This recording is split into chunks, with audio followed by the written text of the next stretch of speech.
राधे राधे मित्रों, आज हम आपके लिए यहाँ पर लेकर आए हैं शरद पूर्णिमा की व्रत विधि और व्रत कथा। दोस्तों, अश्विन माह के शुक्ल पक्ष की पूर्णिमा को शरद पूर्णिमा कहा जाता है और इसी दिन से हेमंत ऋतु की शुरुआत होती है।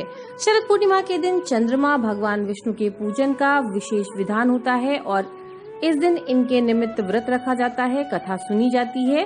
धर्म ग्रंथों के अनुसार इसी दिन चंद्रमा अपनी 16 कलाओं से परिपूर्ण होते हैं। तो पौराणिक मान्यताएं और शरद ऋतु पूर्णाकार चंद्रमा संसार भर में उत्सव का माहौल बना देता है, क्योंकि चंद्रमा की कलाएं बहुत ही अद्भुत, बहुत ही सुंदर होती हैं।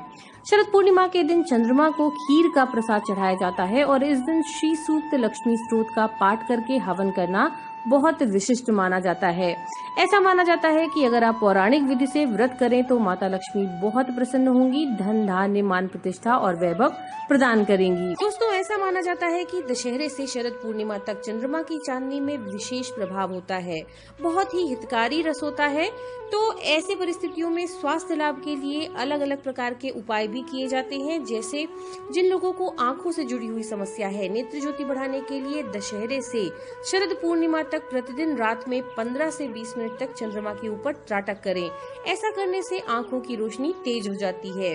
साथ ही साथ अश्विनी कुमार देवताओं के वैद्य हैं, तो जिन लोगों की इंद्रियां शिथिल हो गई हैं, उन इंद्रियों को पुष्ट करने के लिए चंद्रमा की चांदनी में और उसको भगवान को भोग लगाकर अश्विनी कुमारों से प्रार्थना करना कि हमारी इंद्रियों का बल ओज बढ़ाए। फिर वह खीर खा लेना आपके स्वास्थ्य से संबंधित सभी समस्याओं को दूर करता है। ये भी माना जाता है कि इस रात सुई में धागा पिरोने का अभ्यास करने से भी नेत्र ज्योति बढ़ती है।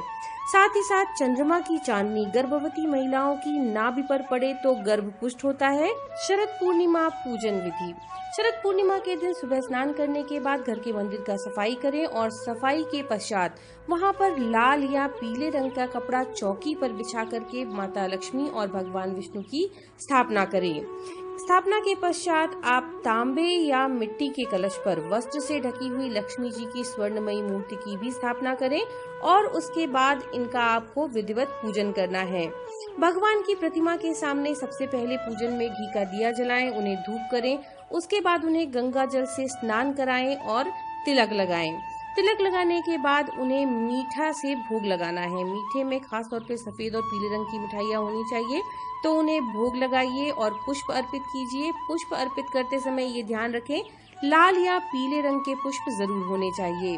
खास तौर पर माता लक्ष्मी को गुलाब का और कमल का पुष्प बहुत प्रिय है, तो ये जरूर अर्पित करें इस दिन माता लक्ष्मी को। इसके बाद शाम को चंद्रमा निकलने पर मिट्टी के 100 दिए अपने या फिर अपने सामर्थ्य के अनुसार आप जितने जला सकते हैं, गाय के शुद्ध घी से जलाएं। इसके बाद खीर बनाइए और खीर को कई छोटे छोटे बर्तनों में भरकर छलनी से ढककर चंद्रमा की रोशनी में रखना है। लेकिन एक बात का जरूर ध्यान रखिएगा, प्रयास ये कीजिएगा कि खीर गाय के दूध में बनी हुई हो। तो चंद्रमा की रोशनी में रखने के बाद पूरी रात उसे वहां पर आप रखे रहने दीजिए। चंद्रमा की रोशनी में खीर को रखने के बाद आपको रात्रि जागरण करना है, क्योंकि इस दिन रात्रि जागरण का बहुत विशेष महत्व होता है। तो रात्रि में जागरण करते हुए विष्णु सहस्त्र नाम का पाठ करें या श्री सूक्त का पाठ करें या श्री कृष्ण मधुराष्टकम का पाठ करें। इस प्रकार से पाठ करते हुए आपको रात्रि जागरण करना है। पूजा की शुरुआत में एक चीज का ध्यान रखिएगा, गणपति की आरती अवश्य करें। फिर अगले दिन सुबह ब्रह्म मुहूर्त में स्नान करके उस खीर को माँ लक्ष्मी को अर्पित करें जो आपने चांदनी में रखी थी, और प्रसाद रूप में वही खीर घर परिवार के सदस्यों में बांट दें। इस प्रकार से जगत पालक और ऐश्वर्य प्रदायिनी की पूजा करने से सभी प्रकार के मनवांछित कार्य पूरे होते हैं। शरद पूर्णिमा व्रत कथा। इस कथा के अनुसार एक साहूकार की 2 पुत्रियां थीं और दोनों पुत्रियां पूर्णिमा का व्रत तो करती थी, लेकिन बड़ी पुत्री पूरा व्रत किया करती थी और छोटी पुत्री अधूरा व्रत करती थी। इसका परिणाम ये हुआ कि छोटी पुत्री की संतान पैदा होते ही मर जाती थी। उसने पंडितों से इसका कारण पूछा। उन्होंने बताया कि तुम पूर्णिमा का अधूरा व्रत करती थी, जिससे तुम्हारी संतान पैदा होते ही मर जाती थी। पूर्णिमा का पूरा व्रत विधि पूर्वक करो, तभी तुम्हारी संतान जीवित रह सकती है। उसने पंडितों की सलाह पर पूर्णिमा का पूरा व्रत विधि पूर्वक किया। बाद में उसे एक लड़का पैदा हुआ जो कुछ दिनों बाद ही फिर से मर गया। उसने लड़के को एक पाटे पर लिटा दिया और उसको ऊपर से ढक दिया। फिर बड़ी बहन को बुलाकर लाई और उसे बैठने के लिए वही पाटा दे दिया। बड़ी बहन जब उस पर बैठने लगी तो उसका घाघरा बच्चे को छू गया। बच्चा घाघरा छूते ही रोने लगा।